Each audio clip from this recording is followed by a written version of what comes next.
युधिष्ठिर कहने लगे कि हे भगवान, ज्येष्ठ कृष्ण एकादशी का क्या नाम है तथा उसका महात्म्य क्या है, सो कृपा कर कहिए। भगवान श्री कृष्ण कहने लगे कि हे राजन, यह एकादशी अचला अथवा अपरा दो नामों से जानी जाती है।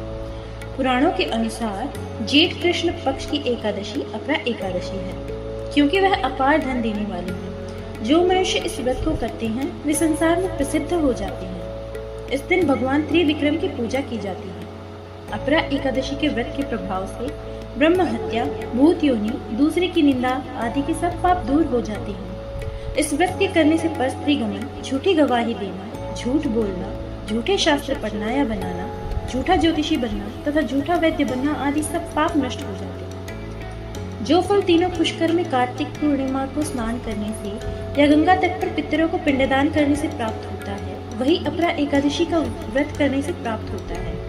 मकर के सूर्य में प्रयागराज के स्नान से, शिवरात्रि का व्रत करने से, सिंह राशि के बृहस्पति में गोमती नदी के स्नान से, कुंभ में केदारनाथ के दर्शन या बद्रीनाथ के दर्शन, सूर्य ग्रहण में कुरुक्षेत्र के स्नान से, स्वर्ण दान करने से अथवा अधर्व प्रसूता गोदान से जो फलदार मिलता है, वही फल अपरा एकादशी के व्रत से मिलता है। यह व्रत पाप रूपी वृक्ष को काटने के लिए कुल्हाड़ी है, पाप रूपी ईंधन को जलाने के लिए अग्नि, पाप रूपी अंधकार को मिटाने के लिए सूर्य के समान, मृगों को मारने के लिए सिंह के समान है। अतः मनुष्य को पापों से डरते हुए इस व्रत को अवश्य करना चाहिए।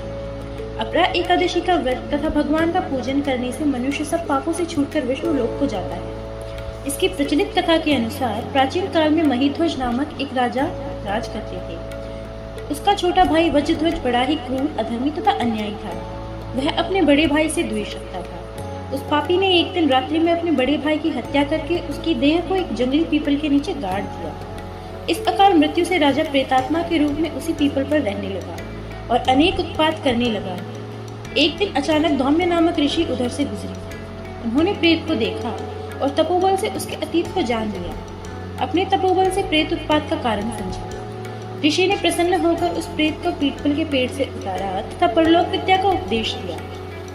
दयालु ऋषि ने राजा के प्रेत योनि से मुक्ति के लिए स्वयं ही अपरा एकादशी का व्रत किया और उसे अगति से छुड़ाने को उसका पुण्य प्रेत को अर्पित कर दिया। इस पुण्य के प्रभाव से राजा की प्रेत योनि से मुक्ति हो गई। वह ऋषि को धन्यवाद देता हुआ दिव्य देह धारण कर पुष्पक विमान में बैठकर स्वर्ग को चला गया। हे राजन, यह अपरा एकादशी की कथा मैंने लोकहित के लिए कही है।